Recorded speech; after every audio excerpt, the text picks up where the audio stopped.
Assessment is arguably the most important thing we do to help our students learn. We may not admit it, but students can and sometimes do ignore our teaching.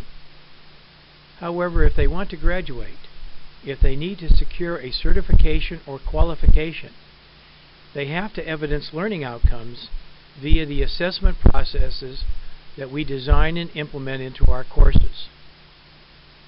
For that reason, I believe it is worth thinking through, individually and collectively, how we can explore the best ways to ensure that our assessment practices help rather than hinder learning.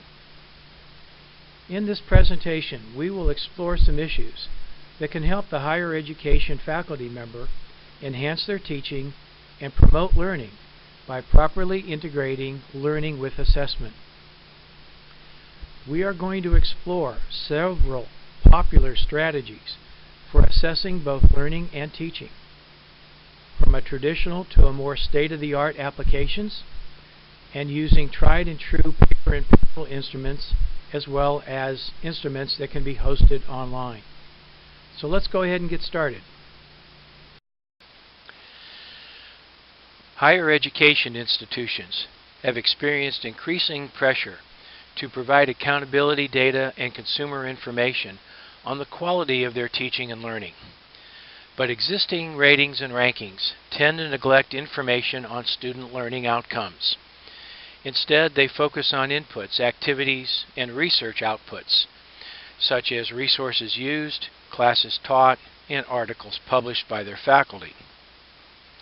Such indicators provide no real indication of the degree to which colleges and universities actually develop the knowledge and skills of their students by better preparing their faculty for their role in the classroom.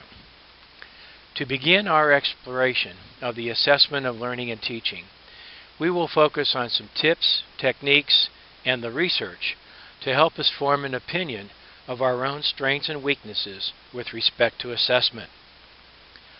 On the learning side of the assessment equation, classroom assessment techniques offer an authentic approach to the improvement of teaching and learning in higher education through a continuous improvement model, while recognizing faculty as central actors in educational improvement efforts.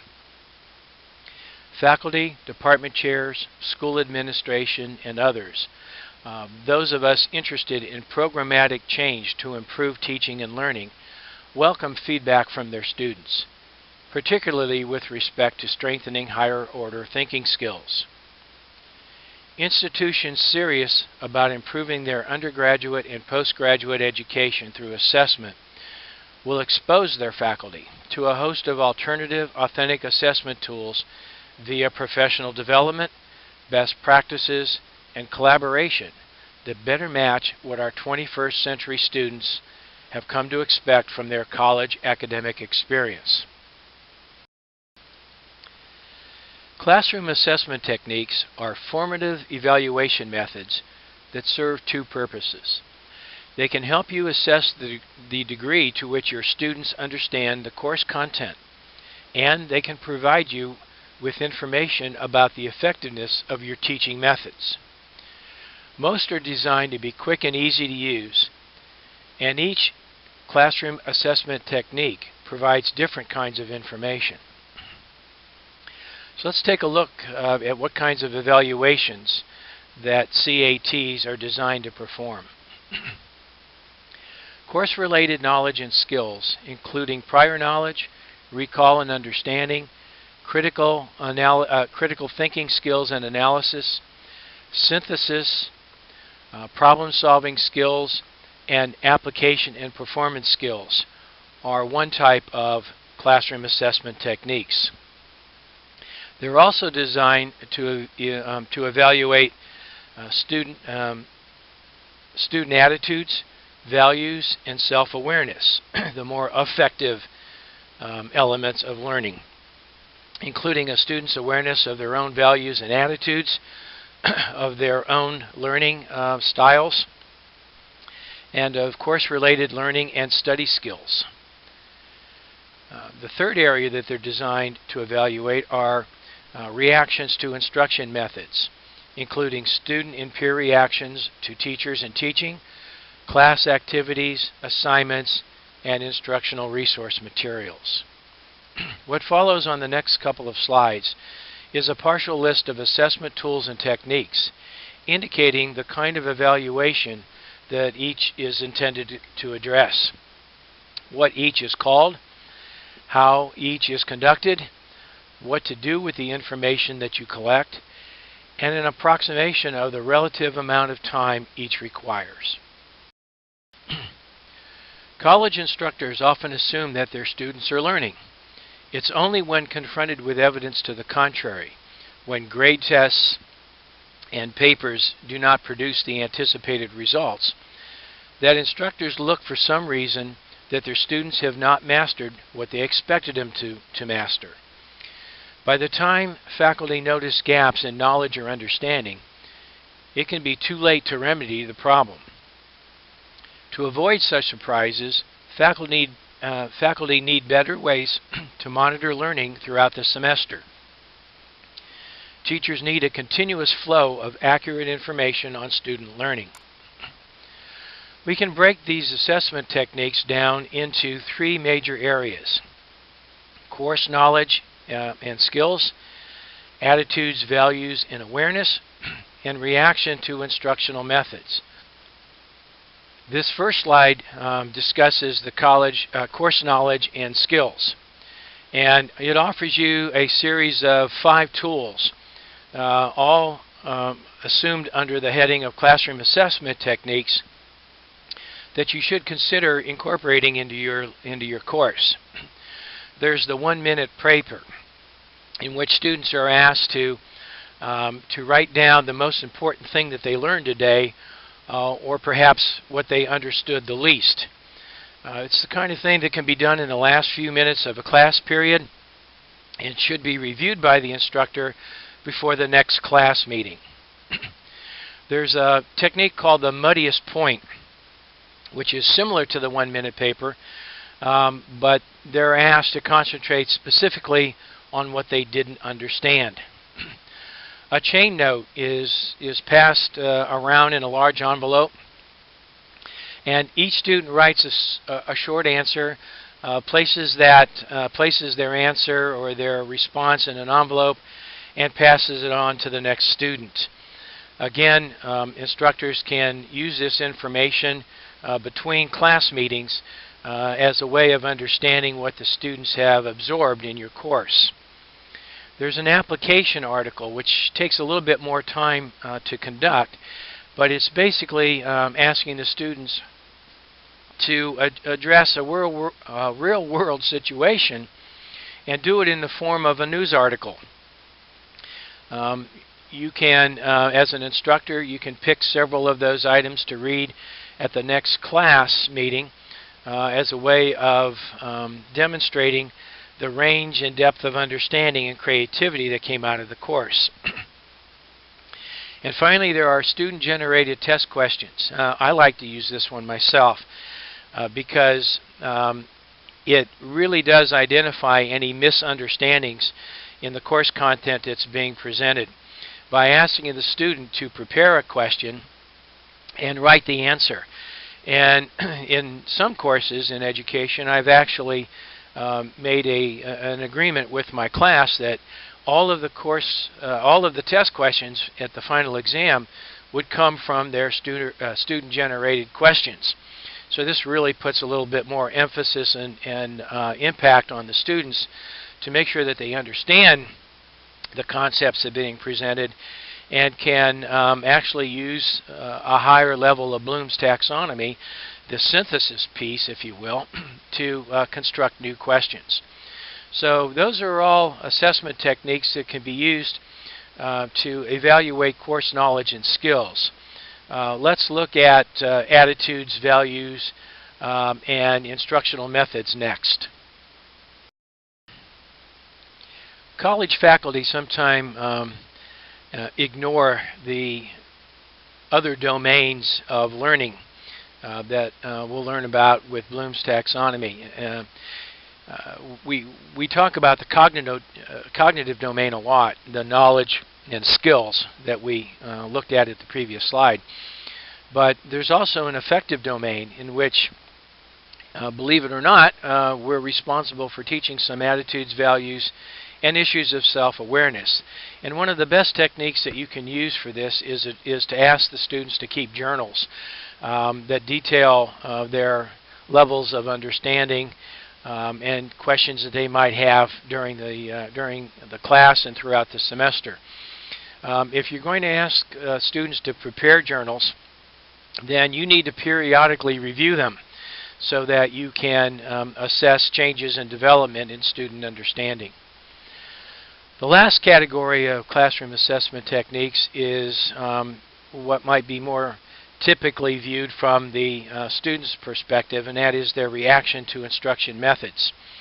Exams and evaluations are certainly one way to do that. We're not going to spend much time on that. You probably have a good feel for how tests measure knowledge and skills.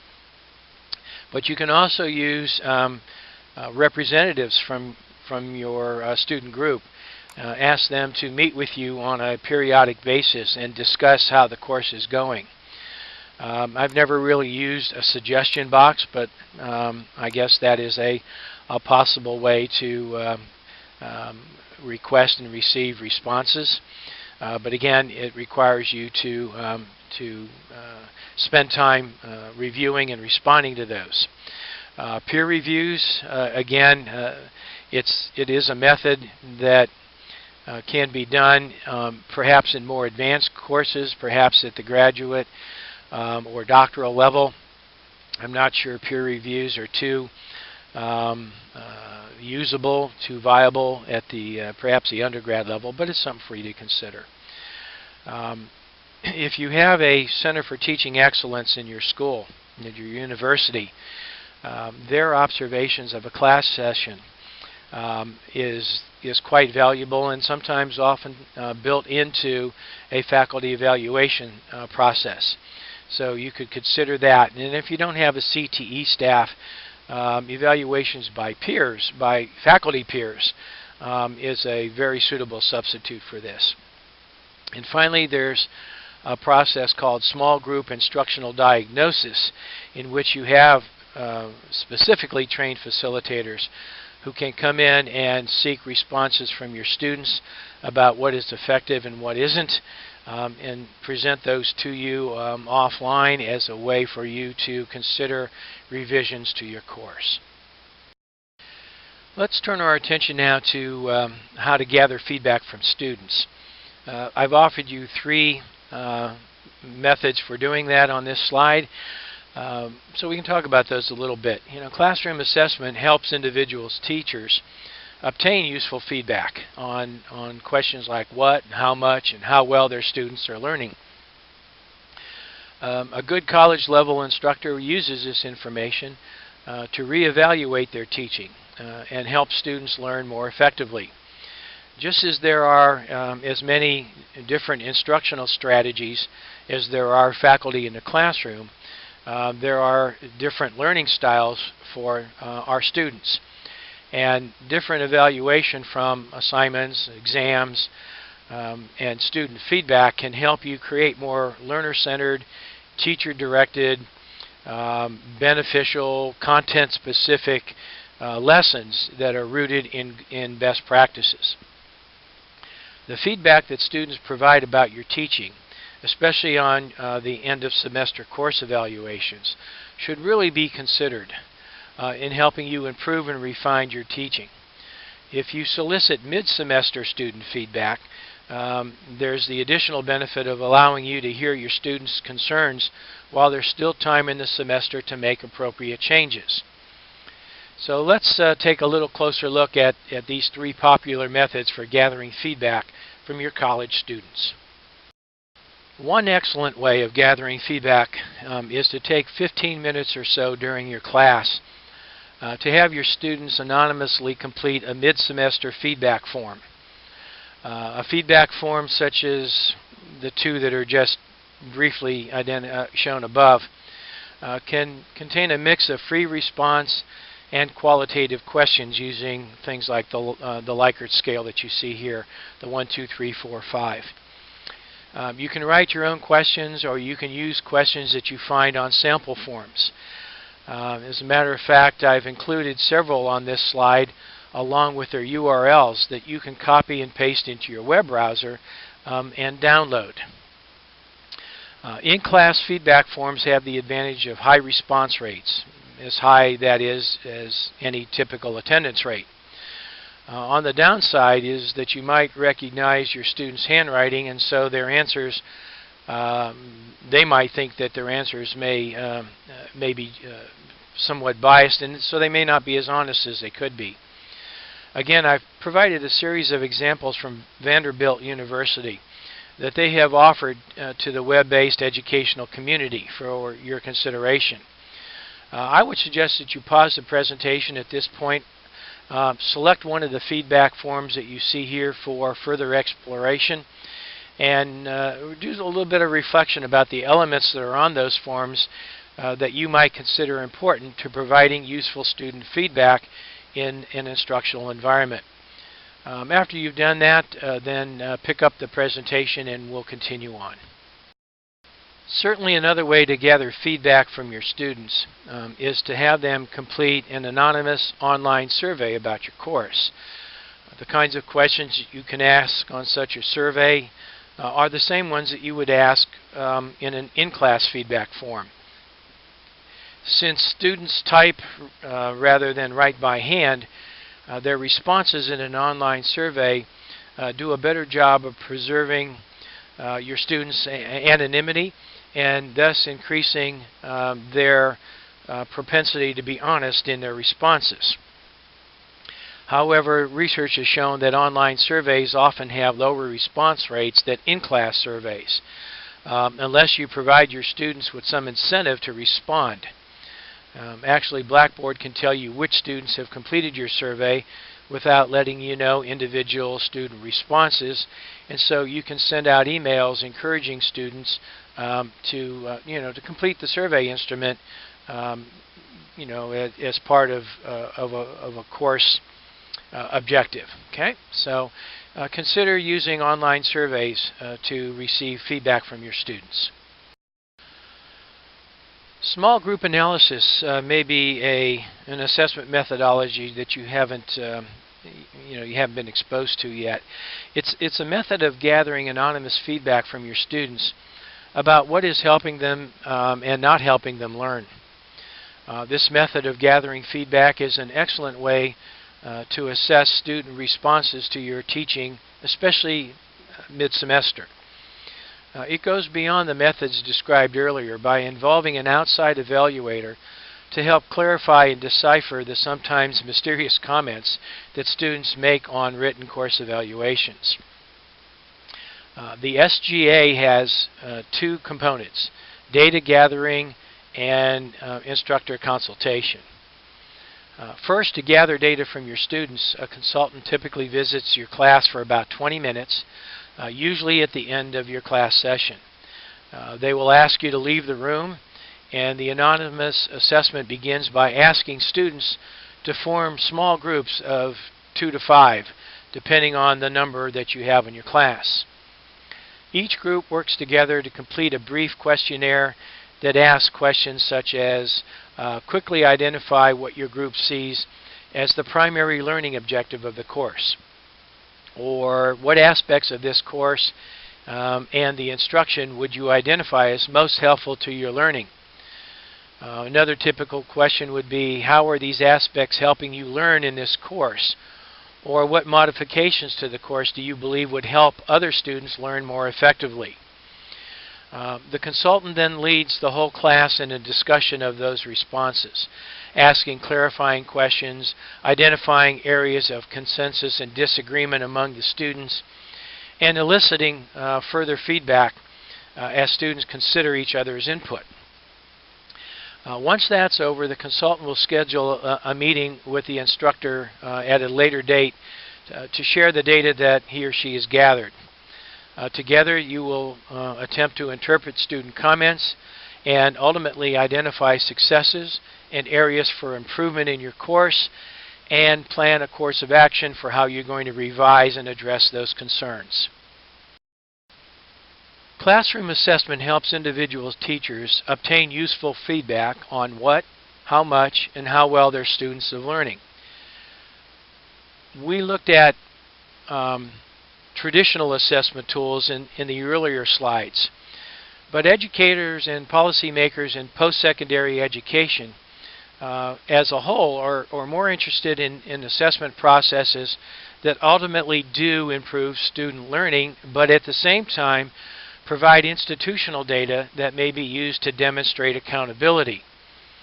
So this presentation is now going to discuss three promising alternatives that afford more authentic, information-rich, meaningful assessments that could be essential for improving student learning and at the same time provide data for public reporting.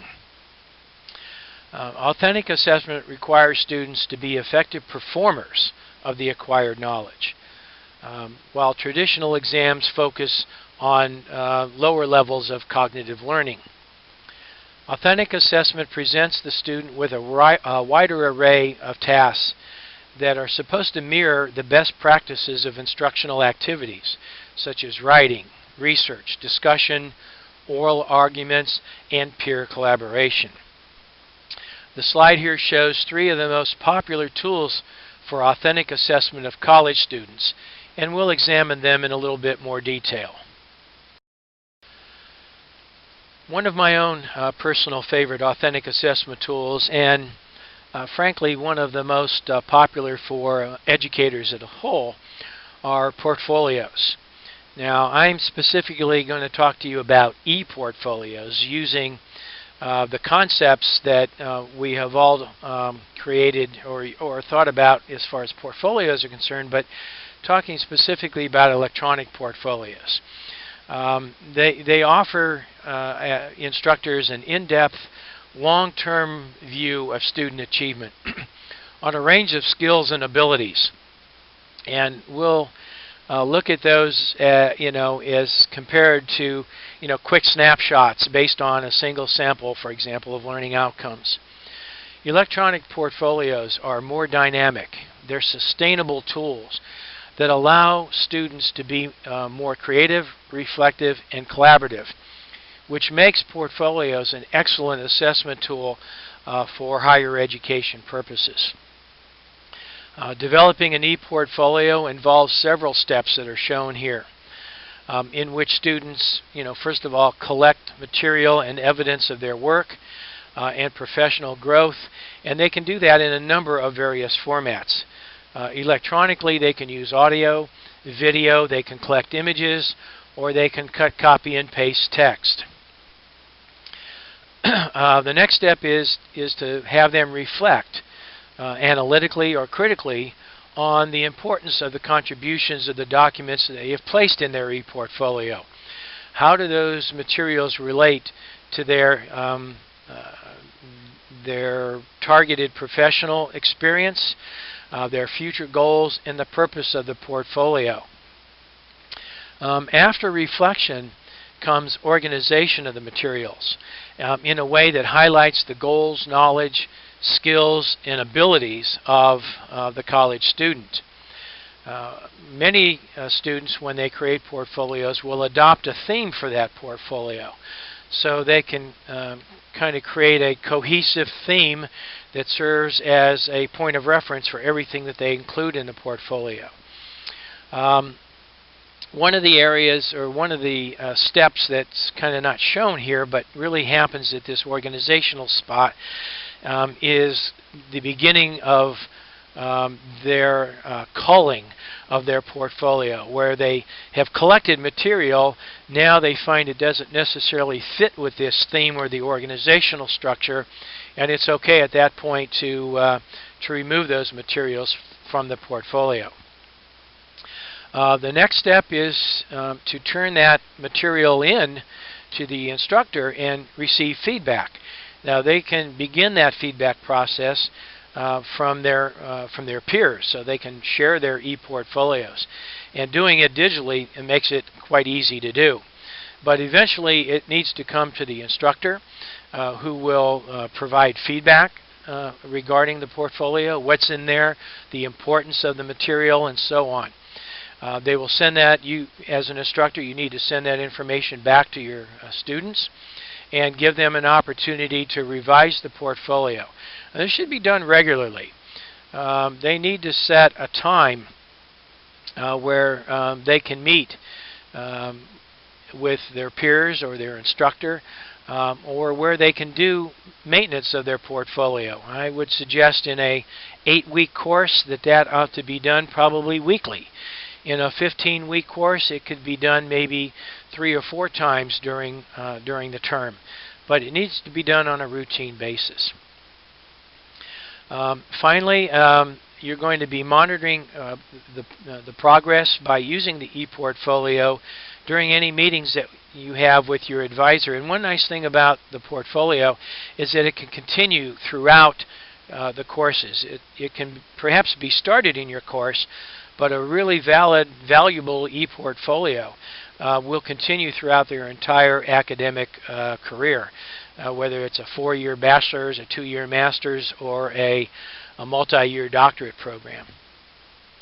We want them to collaborate with other individuals inside and outside of the field. They can use electronic social media like blogging, chatting, social networking, to have people comment on their portfolio.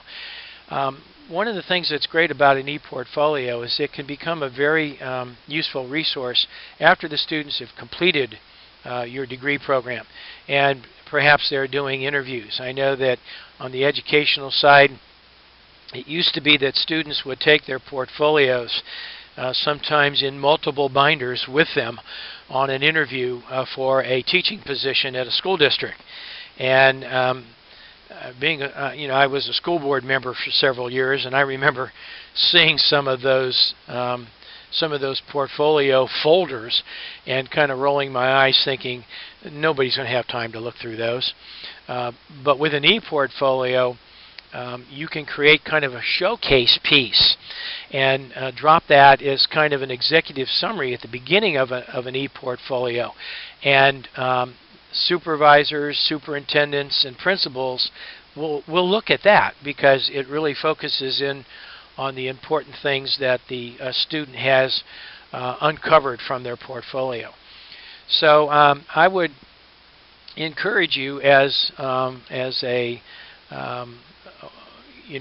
college professor, as somebody that's interested in teaching in higher education, to learn more about portfolios as a means for authentic assessment. All right, let's look at the next the next way of conducting authentic assessments in your classroom. Now, actually, I wish we had more time to talk about assessment because it really is critical to a teaching career in higher ed. So I'm going through these different methods of authentic assessment, perhaps quicker than I would like to if we were doing, if we had more time. But so I want you to look at more detailed information. That's why I'm giving you this website here that talks about how to create rubrics and use them in the classroom. But a system of rubrics used to evaluate students, things like writing and their depth of learning, is now being used at multiple institutions. There's 4 steps in using rubrics. Listing the objectives, coming up with the criteria for what you consider to be quality work, performing benchmarks, in other words, testing out your rubrics, and then sharing that rubric with your students. Rubrics more closely align assessments with student learning outcomes than even portfolios do. In my opinion, one of the great things about rubrics is that they actually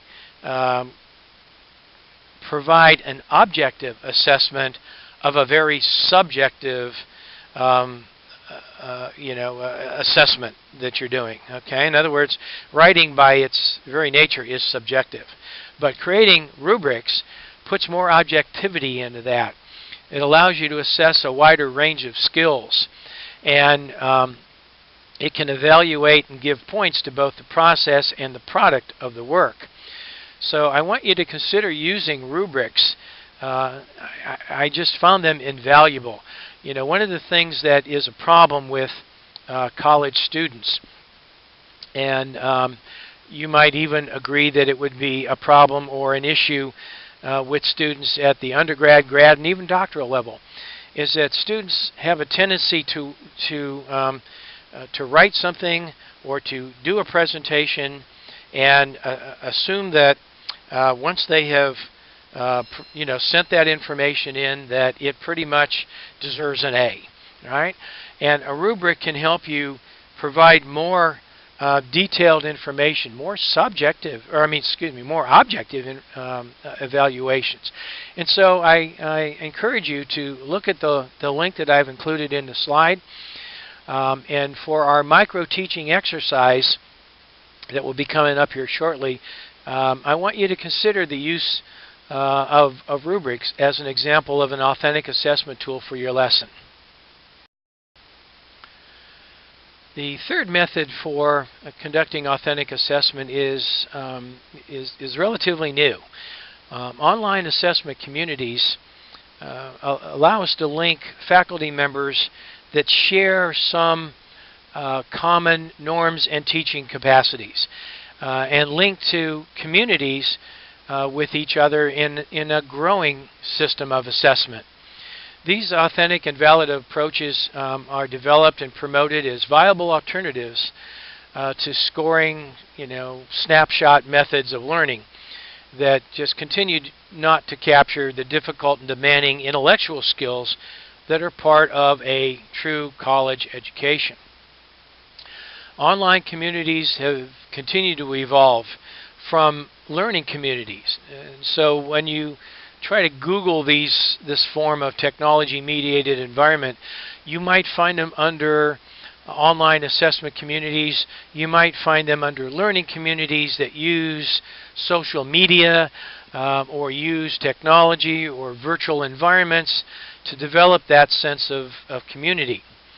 Learning to successfully operate in an online environment involves moving from novice apprenticeship to really the center of knowledge. And so we are going to challenge our college teachers in the future to become more active in an online learning community. Individuals are assessed, your students will be assessed according to their own sense of accomplishment, quality of outcome, satisfaction with the course, the ability to work at their own pace, and their own sense of self-expression. So I guess what I'm saying to you is that that this could become a very important method for authentic assessment in the future. And I would suggest that you consider learning more about online assessment communities as a means of evaluating student learning outcomes as you continue in your own program. We're going to move on now from an assessment of learning to an assessment of teaching, and look at the kind of the flip side of this issue. Administrators, practitioners, and policymakers agree that the key to improving higher education is placing highly skilled and effective teachers in the classroom. Yet colleges and universities, I think for the most part, still lack a practical set of standards and assessments that can guarantee that the faculty, and particularly new faculty, are prepared and ready to teach. We seem to look outside ourselves collectively for these kinds of answers. For example, we can look at online rating services. We're going to talk a little bit about findings from the research dealing with employee satisfaction. We'll talk about approaches to evaluating your own teaching, And again, we're going to end with learning communities, and these ones will not be focused on student learning. They're going to be focused on faculty teaching. So let's continue on to the next slide. I won't be spending much time on the first method for assessing your teaching. I want you to, when you have a minute, to take a look at this website. It's called Rate My Professors. You've probably heard about it, maybe even been there before, but it's very interesting. This particular website is is compiled by individual schools. So you can see the opening page for Robert Morris University here, in which the students have rated a total of 550 professors. Now, we don't have that many, but they can rate you multiple times based on individual courses. So that's how they came up with this number. And a score of 3.57, I believe it goes on a scale of 1 to 5. So I think that's pretty good. But when you got some time, write down this URL, or just do a Google of Rate My Professor. Go out and take a look at how students are using this website as a way of rating their teachers. And I got to tell you, I've looked at this very closely, and I found a number of very valuable rubrics that can be used to rate one's own teaching skills. So take a look at it, because it does provide some good information. On the next two slides, we're going to spend some time looking over some research about employer satisfaction of college graduates. Employers are typically satisfied with the majority of college graduates who apply for positions at their companies. They feel they possess a range of skills that have prepared them for success in entry-level positions. But the research tells us that they're notably less confident that grad students are coming out of master's programs better prepared for advancement and promotion. Okay, so let's look at some of these key findings a little closer, because I think it's kind of interesting. Employers have greater confidence in college graduates' achievement of skills and knowledge needed, again, to succeed in entry-level positions. But when it comes to preparedness for success, 1/3 of business executives think that a significant portion of recent college graduates do not have the requisite skills and knowledge. So we're kind of on the downside of employer confidence with college graduates. Employers believe that they're well prepared. College graduates are well prepared in a variety of areas, but in no particular area do they give them exceptionally strong marks.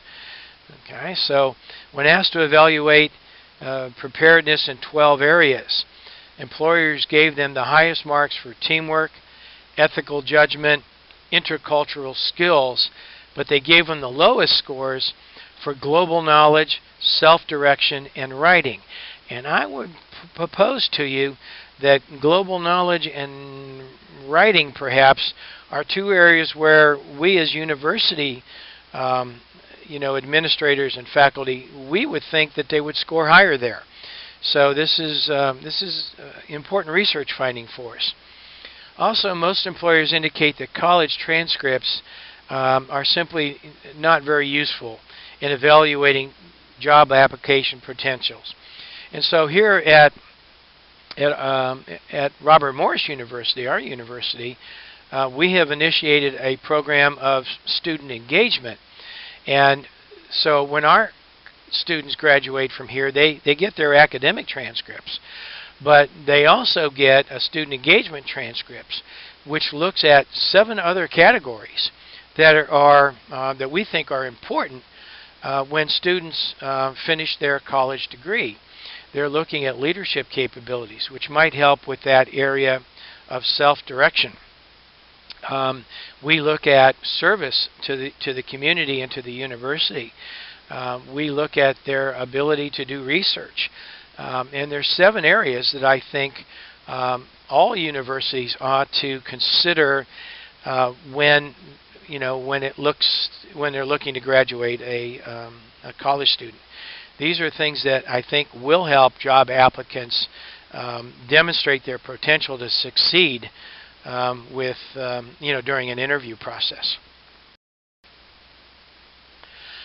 I think what we can garner from these last 3 findings of employer satisfaction is very simply stated. Employers are somewhat suspect of objective kinds of traditional tests, multiple choice, true, false, those kinds of things, as a way of they can certainly test their student achievement, but they do not in any way give them any kind of a warm fuzzy, if you will, about their readiness for the workplace. So as college faculty, we should be including in our assessments, and particularly if we're looking to assess our own teaching, more authentic assessment, internships, projects, class activities that we can better use to gauge our own teaching effectiveness. Okay, so kind of take that away from this slide. Assessment of learning is one thing, assessment of teaching is another, but even on the teaching side, employers are suggesting to us that we need to do more than just paper and pencil objective tests. That to prepare them for readiness in the workplace, you need to give them much more real-world kinds of situations, and you can do that better with internships, co-ops, and projects, and so on. Okay. We've considered a significant amount of information over the last several slides. So let's get down to the matter of evaluating teacher performance now. As a member of higher education faculty, you're going to have the responsibility to ensure that you are joining a college or university faculty that holds assessment in high regard. As part of your interview, once you get that far, you should ask about classroom assessments and how they're conducted. After all, you're going to be teaching at that institution for a long time, and you're going to be working your way up the academic ladder from lecturer to assistant to associate to full professor, along with the issue of tenure.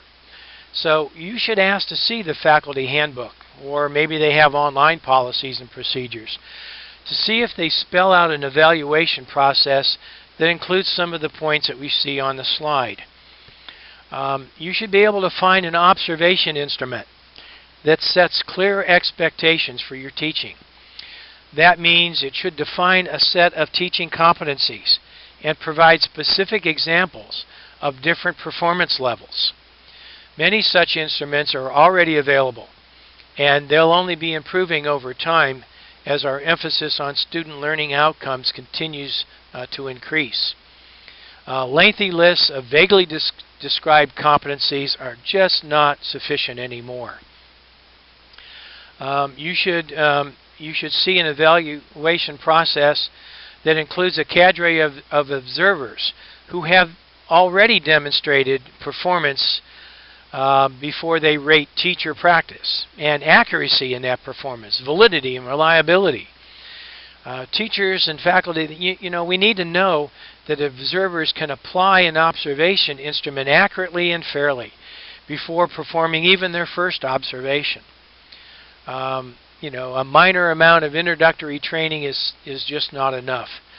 Observers should be expected to demonstrate their ability to generate accurate observations and should be recertified periodically. When high-stake decisions are being made about your promotions or your tenure, multiple observations are probably necessary. For teachers facing these kinds of decisions, the standard of reliability should be high. Findings in the research suggest that a single observation simply cannot meet that standards. Average scores over multiple lessons can help to reduce the influence of perhaps one bad day that you might have in the classroom. The third item, we should see a process that includes system level reliability by double scoring some teachers with multiple observers. A set of teachers, they should be observed by observers with no personal relationship to the teachers. Sometimes even your department chairs are not the right people to be your observers.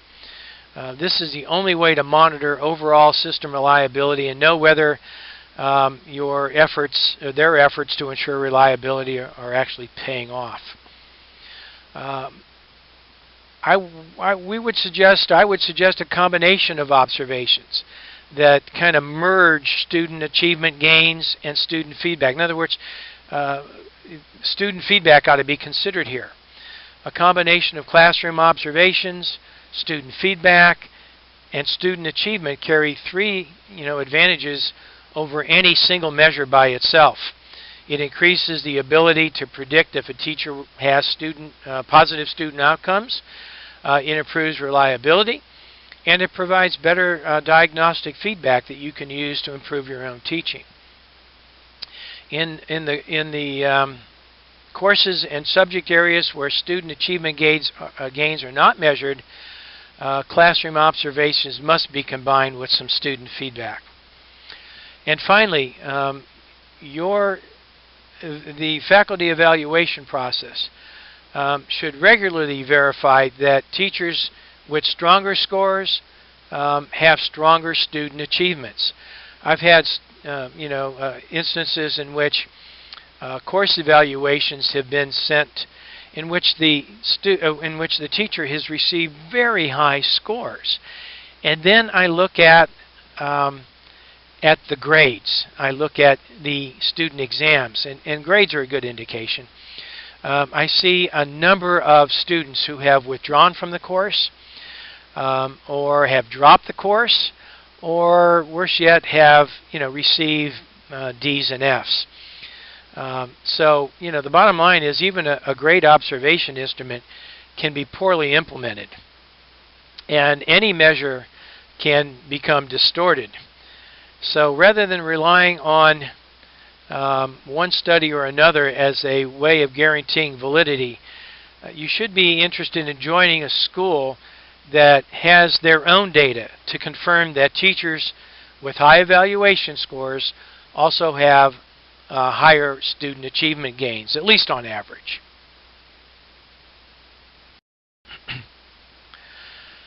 As I stated earlier, there's much more time that we could and perhaps should devote to assessment of learning and teaching. But for the moment, I located several important articles that I think you should take time to review. There's two here that talk about evaluating learning, and on the next slide, I have two more for evaluating teaching. Certainly, I realize that your time as a doctoral student is limited, so I offer you these two online papers if you would like to learn more about this important element of becoming a college faculty member. These articles will not be included in any summative assessment for this course, so you don't have to worry about reading them necessarily for content, but I'd like you to place these titles on your reading list for the future, especially if you develop any sort of interest in researching the topic more closely, for instance, as part of a dissertation. Let's look at the two items now for teaching. Teaching can be evaluated either from the perspective of improving your practice, sort of formative evaluation, or for personnel decisions such as promotion and tenure. So again, the links that I found to these two articles, as well as the previous slide, offer you some additional research, some guidelines, and some practical suggestions for using multiple data sources to assess teaching effectiveness for both purposes, So again, as you have time, consider reviewing these 4 articles as you continue to expand your understanding of assessment in higher education. The third and final assessment of teaching tool that we'll examine in this presentation is the online assessment communities. Again, as with the focus on learning, these communities link faculty members that have a developed or shared teaching interest and capacities. Look at some of these characteristics here. You know, one of the most popular methods of online course assessment considers the importance of the community of teachers and proposes a model based on evaluation of individuals, groups, perhaps technology, the tasks that you're teaching, and your own credentials as a teacher. So again, you're going to see online communities or learning communities or teaching communities on the teaching side of evaluation as well. So consider joining those as you begin to develop perhaps your own area of research as a teacher, your own areas of interest as a teacher. These can provide very valuable ways for you to assess your own teaching and to gain some best practices from other teachers that share a common interest with you. Let's complete our discussion of assessment by considering a few other aspects of teaching and learning that can and should be evaluated. Although the primary aspect of teaching evaluation is the assessment of the quality of classroom teaching, our contributions as higher ed faculty include much more than just classroom instruction. Therefore, other aspects of teaching evaluation must assess more than classroom performance. And most institutions will consider a number of related faculty aspects in addition to instruction. They could include the quality, amount, and level of your classroom instruction. For example, most college faculty will challenge themselves to teach at multiple levels, at the undergrad, master's, and if the opportunity arises, at the doctoral level as well. And one of the things that we're going to talk about the next time we meet is how these different levels would propose or present different challenges to the college faculty member. I think you would not be hard-pressed to come up with some ways in which teaching college freshmen would be different than teaching a master's student or a doctoral student. So think about that as you finish this presentation. Another area that should be evaluated is the development of curriculum. Things like new courses and new classroom materials. Most courses, as we've already seen in our review, instructional system design, should be routinely revised. Syllabi should be updated continuously, adding more contemporary classroom resources as they become available. Another area of your teaching performance that will be evaluated is supervision and mentoring of students. Some of us will be chairing doctoral dissertations or master's thesis, but supervising all students at all levels is a critical element of being a good teacher. You're looked at as the expert in your content area. So even at the undergrad level, students will be looking at you and your performance in your academic discipline as an indication of whether they want to continue in that particular profession. Some of us have the opportunity to provide service in examination preparation, workshops, other schools, and certainly university committees. We'll discuss more about service expected of faculty members later in our course, but for now, at least be aware that these expectations are there when interviewing for a faculty position in higher ed. As I mentioned earlier, one-on-one consultation with students includes supervision of independent, independent study and directed studies, things like internship and co-op experiences, and certainly remedial and advanced courses. This consultation expertise becomes even more important at the beginning and end of terms and during pre-registration and registration times at the university. And finally, supervision of undergrad and graduate research, supervision of teaching assistants if you're lucky enough to have them, lab time, field work, clinical and practical experiences are all part of these additional aspects of teaching and learning that can and should be evaluated. Well, I hope you found this to be a fairly in-depth review of this topic of learning and teaching assessment. You know, we started this presentation stating that assessment is perhaps the most important thing that we do to help our students learn. We explored a number of popular strategies for assessing both learning and teaching, traditional and state-of-the-art assessments, paper and pencil instruments, and even assessments that can be conducted in an online environment. You know, assessment is changing as the nature of teaching and learning in post-secondary education changes.